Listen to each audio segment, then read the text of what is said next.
Nelson Mandela personifies the struggle. His many years fighting for a just cause earned him respect and admiration worldwide.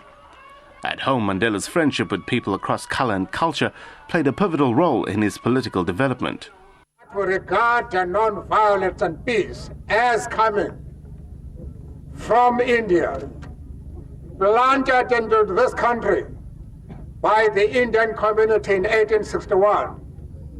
And then when Mahatma Gandhi established the Natal Indian Congress in 1894, we had, for the first time in this country, a disciplined and organized political struggle.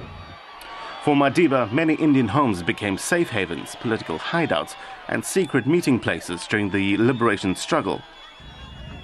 We must remember that people like Dr. Naika, Dr. Monto Naika, Dr. Dadu, people like Naika, like the Kachelias and the Asphalt, these are people who laid a very powerful and rich tradition of struggle in this country.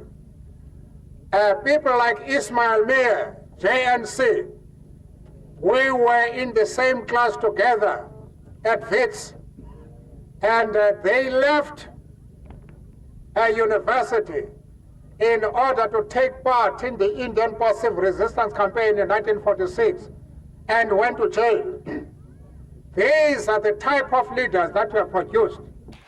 Mandela implacably opposed violence during the struggle for the most part. The Gandhian influence dominated his train of thought. But according to the late statesman, there came a point in the liberation fight when brute force was needed.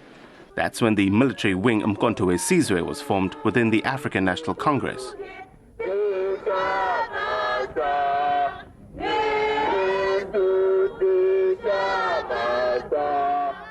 This warmed, grey-haired elder often won the hearts of both young and old by his very smile, and his sense of humour was unrelenting, even in the midst of heated election campaigns. Watch that Assegai and that will, and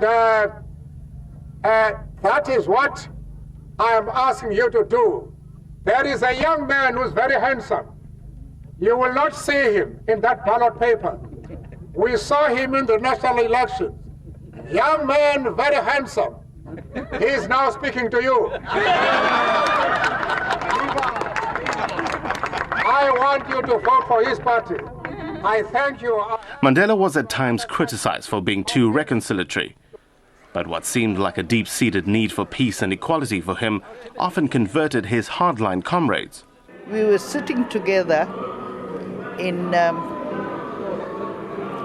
TG, Treasurer General's funeral, and we were waiting to eat, both of us. So I said, you know, Mandela, you're too forgiving. I cannot forgive the Boers like you. I wish I could, but I can't. When you asked me to go to Parliament, you asked me to go and pick Bota's hand, I will never. And he patted me on the back and said, I won't make you.